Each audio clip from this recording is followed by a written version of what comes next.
Before the world knew forests or creatures walking on land, life belonged entirely to the sea. Shallow oceans wrapped the planet, warm and vibrant, filled with strange and delicate forms that have no equal today. Trilobites, graptolites, ancient corals. But deep time is never gentle. Around 443 million years ago, something shifted. The climate lurched, ice advanced, sea levels fell, and for the first time in Earth's history, life faced a global reckoning.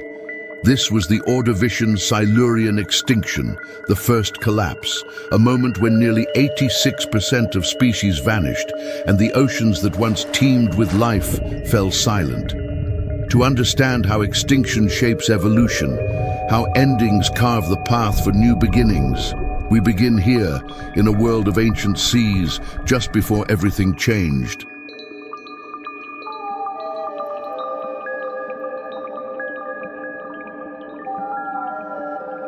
So, let's go back to the first mass extinction.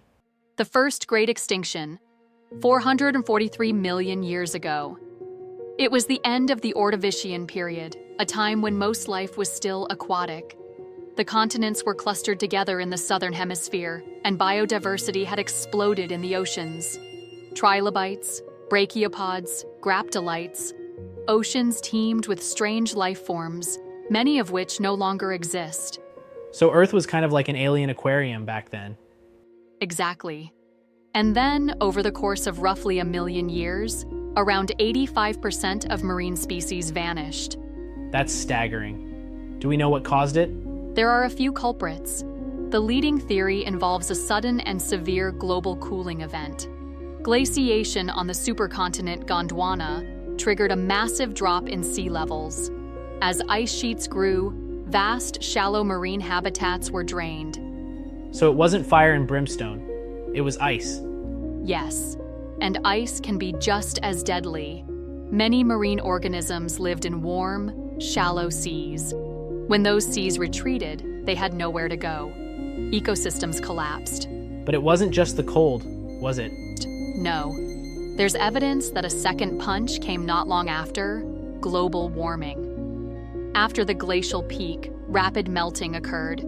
Sea levels rose again, but the chemistry of the oceans had changed.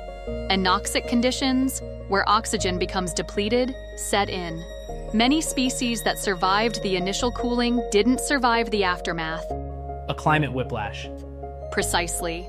Some researchers have even proposed a gamma-ray burst from a nearby supernova as a factor, stripping away the ozone layer and allowing lethal UV radiation to reach Earth's surface. That sounds like science fiction.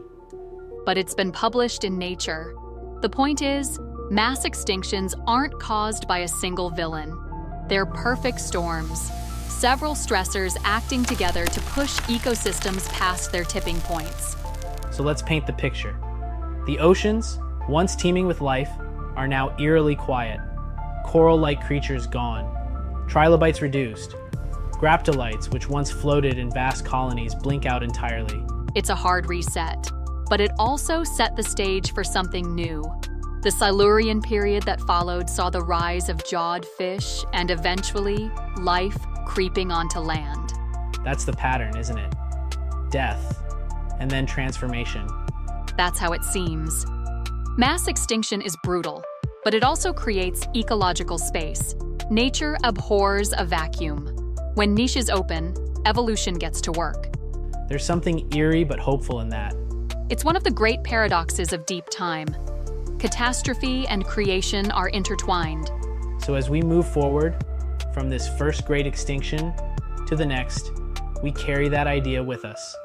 Every collapse is also a beginning. And sometimes, it's only by looking back, 443 million years back, that we understand how fragile and adaptable life really is.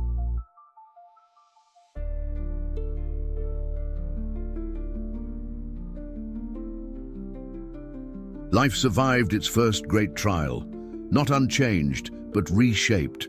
From the quiet aftermath of extinction, the oceans slowly revived. New ecosystems emerged, new evolutionary paths began to form. What this first collapse reveals is something deeply important. Even in a world ruled entirely by water, the balance of life was fragile. Shift the climate, lower the seas, and the web of life begins to unravel. This was Earth's first lesson in extinction, not sudden fire, but slow planetary change, and it would not be the last.